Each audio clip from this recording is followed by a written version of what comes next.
Bienvenidos, vamos a tratar la unidad 10 que habla de la suspensión de ciertos efectos del contrato de trabajo. ¿Qué quiere decir esto? Consiste en una interrupción transitoria de alguna de las obligaciones y prestaciones de las partes. La interrupción es transitoria porque puede durar solo un tiempo determinado y afecta alguna de las obligaciones de las partes. La principal causa de la suspensión se encuentran en los accidentes y enfermedades inculpables. Está establecido en el artículo 208 al 213 de la Ley de Contrato. ¿Qué son los accidentes y enfermedades inculpables? Es toda alteración de la salud que impide la prestación de servicio. Lo importante es que la afección que padezca el trabajador lo imposibilite de trabajar y que su origen no tenga ninguna relación con el accidente. Es decir, que no tenga nada que ver con un accidente laboral o enfermedad profesional. Esa diferencia es lo que habíamos marcado en la unidad anterior. No afecta al trabajador el pago de su remuneración durante los periodos que menciona la ley. Es decir, que el trabajador sigue percibiendo sus haberes siempre y cuando esté contemplado dentro de los plazos que la ley manifiesta. Se tienen en cuenta dos elementos, la antigüedad y la carga de familia. La antigüedad, de menos de 5 años sin carga de familia, 3 meses de licencia. Cuando hablamos de 3 meses de licencia, son 3 meses de licencias pagas. Y antigüedad de más de 5 años sin carga de familia, 6 meses de licencia. Y después tenemos con carga de familia menos de 5 años de antigüedad, 6 meses de licencia. Y con carga de familia con más de 5 años de antigüedad, 12 meses de licencia. Conservación del empleo. El artículo 111 dispone que la reserva del puesto de trabajo por un año a partir de los vencimientos de los plazos fijados por el artículo 208 de la ley y establece que el empleador puede rescindir el contrato sin obligación de indemnizar cuando al finalizar el periodo de reserva de puesto el trabajador continúa enfermo y no puede reintegrarse al trabajo. Para que comience el periodo de reserva, el empleador debe notificar fehacientemente al trabajador. Es decir, que el periodo de conservación del puesto es un plazo de suspensión del contrato de trabajo en el cual, si bien el trabajador no tiene derecho a percibir remuneración, debe ser considerado como tiempo de servicio y computado como antigüedad. Para la determinación de los beneficios que surjan de la ley, es una ausencia que no se produce por causa imputable al trabajador. Entonces, resumiendo, es decir, que el trabajador enfermo pide licencia, enfermo o accidentado, inculpable, pide licencia, se toma su licencia, vencida esa licencia, continúa con problemas, entonces solicita a la empresa la conservación del empleo. Entonces ahí por un año el empleador le reserva el puesto y si vencido ese tiempo el trabajador no puede prestar servicios debido a la enfermedad que posee o el accidente, se extingue la relación. Otra forma de suspensión es el servicio militar, convocatorias especiales. La ley lo estableció en el artículo 214. Esto era cuando el servicio militar era obligatorio.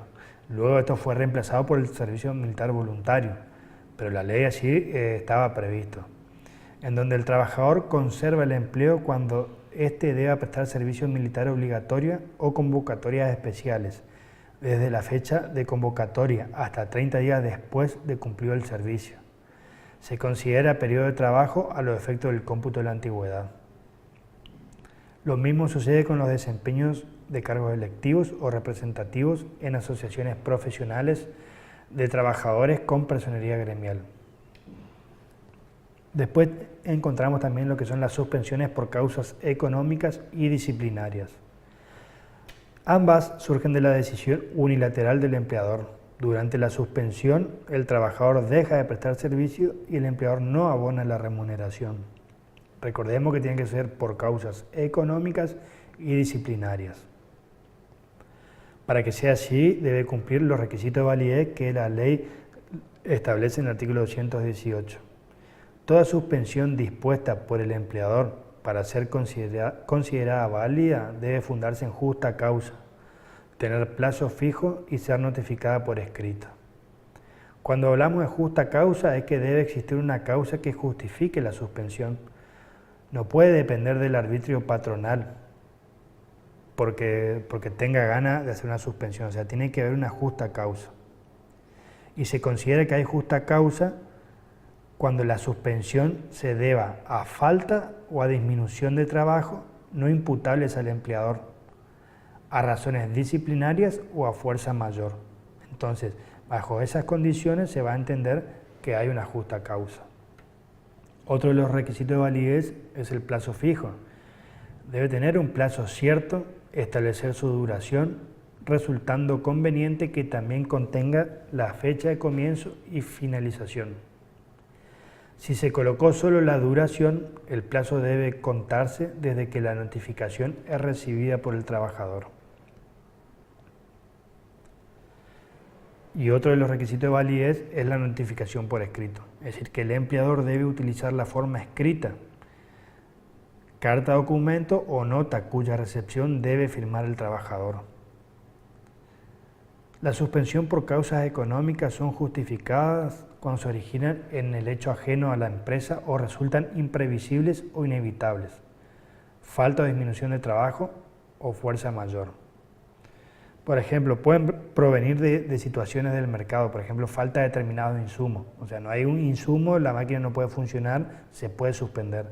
Situaciones de la autoridad, por ejemplo, se da mucho con la prohibición de faenar carne, con los frigoríficos. Por ejemplo, hay una ordenanza o una ley donde por razones de salud están prohibiendo faenar, entonces ahí hay una fuerza mayor.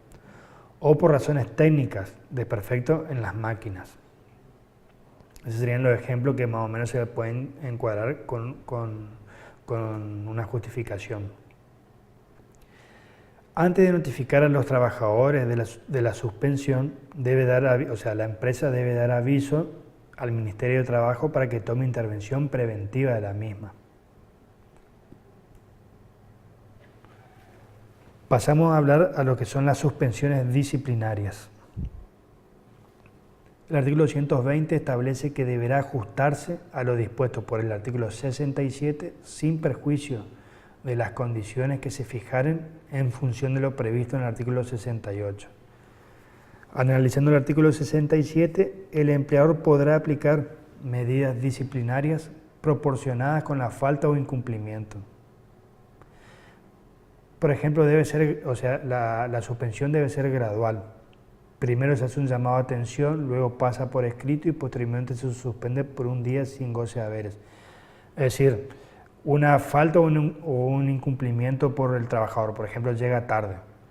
Frente a ese acto, el empleador no puede suspenderlo en forma directa y que no ingrese más a la empresa. Tiene que ser gradual. Primero tiene que ser un llamado a atención verbal, después puede ser un llamado a atención por escrito, luego una suspensión con goce de haberes y después una suspensión sin goce de haberes. O sea, tiene que ir siendo gradual de acuerdo a la falta, o no porque llegue tarde, al otro día lo pueden despedir con una justa causa. A eso hace mención la gradualidad. Efecto principal de la huelga. Suspende las condiciones básicas del contrato, la prestación de servicio y el pago de la remuneración. Si bien el trabajador tiene derecho a no cumplir con sus tareas sin ser pasibles de sanción, el empleador no está obligado a pagar la remuneración por el tiempo de trabajo. El principio general es que durante el periodo que dure la huelga, el trabajador no percibe remuneración, si se le computa como tiempo de servicio. Por ejemplo, todos los derechos que derivan de la antigüedad, ya que no se trata de un incumplimiento contractual, sino del ejercicio de un derecho, porque la huelga está consagrada en la Constitución. O sea, en el artículo 14 bis establece que se puede manifestar mediante huelga. Hablamos de otras medidas de acción directa que las voy a enunciar así rápidamente porque luego más adelante cuando veamos derecho colectivo de trabajo la vamos a ver más en profundidad. Tenemos la más conocida, que es como llamado vulgarmente el piquete, boicot o llamadas lista negra y trabajo a reglamento, que después ahora cuando veamos derecho colectivo lo vamos a profundizar.